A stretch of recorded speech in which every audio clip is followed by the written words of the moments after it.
今次嘅影片咧係講筆記63版嘅內容嘅。63版嘅內容咧係講 subtotal 函數。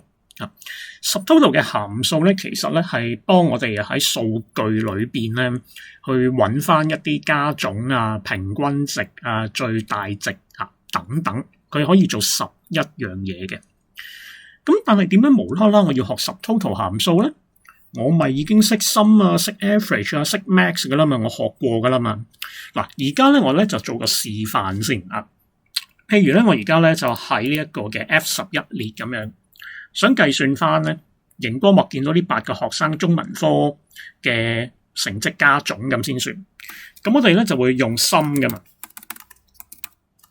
，sum 啦，跟住就俾翻個範圍佢啦 ，F2 就至到 F9 係嘛。我哋平時做開都咁做，605分。OK， 好啦。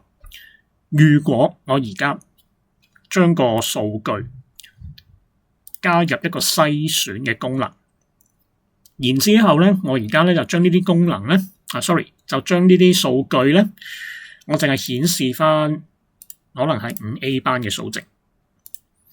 咁你會見到啦，其實我哋而家嘅數據咧就冇8個咁多，就得翻3條嘅啫。3條嘅數據，中文科嘅加總應該係230分。咁你會見到啦，喂，605分嘅點解呢一度？我哋初期學過嘅函數，sum 好 average 好，你係俾個範圍佢叫佢計數噶嘛？咁佢就永遠咧就淨係拎 F2 至 F9 呢啲範圍嘅數值去計數，佢不會理會咧你中間有冇啲位咧係隱藏咗起嚟嘅。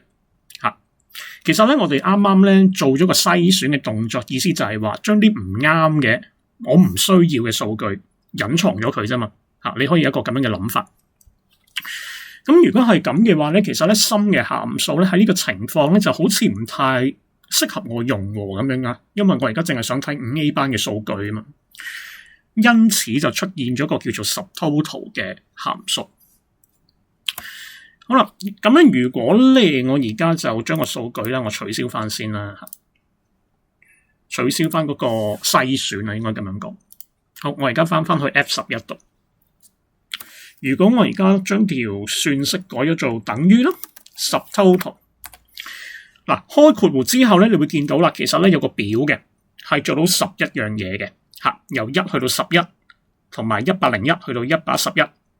我哋姑且咧就唔好理3位數嗰啲代碼住。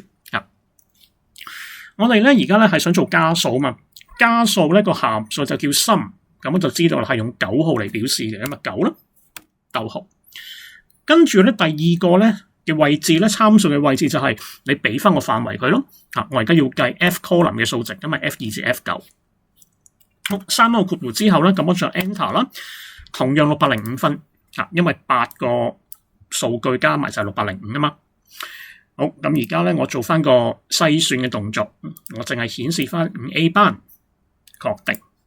你會見到啦 ，F11 嘅位置咧今次就係230，即係話透過篩選隱藏咗嘅數據，佢唔會計嘅。而家個熒光幕嘅數據顯示幾多條就淨係加幾多條嘅意思就係咁樣。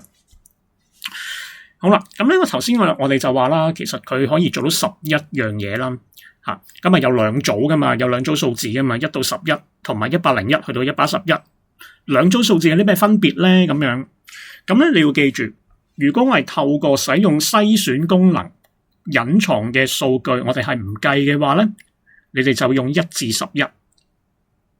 OK， 如果咧你隱藏數據嘅方法並非用篩選嘅功能嘅，你係用手動隱藏嘅方式將唔要嘅數據隱藏嘅話咧，你就要用3位數嗰啲代碼。OK， 咁不如咧而家就舉個例子啦，我而家就顯示翻晒所有嘅數據咁。如果我而家指住第4列阿 Candy 嘅數據撳右掣隱藏嘅話咧，其實你會見到咧 F11 嘅位置咧仍然都係605分，佢都係拎緊咧8個學生嘅數值嘅加總。OK， 好啦，但係如果我而家咧將個 subtotal 咧我唔係9啦，我變咗109， 3位數嘅代碼。咁咧手動隱藏嘅數值咧，咁佢就不計算在內。意思就係咁樣。所以咧你要搞清楚，手動隱藏嘅用3位數代碼，用篩選功能去隱藏數據嘅話咧，就用1至到11號嘅代碼，咁就可以噶啦。咁咧 subtotal 咧嗰個教學嘅內容就係咁樣啦。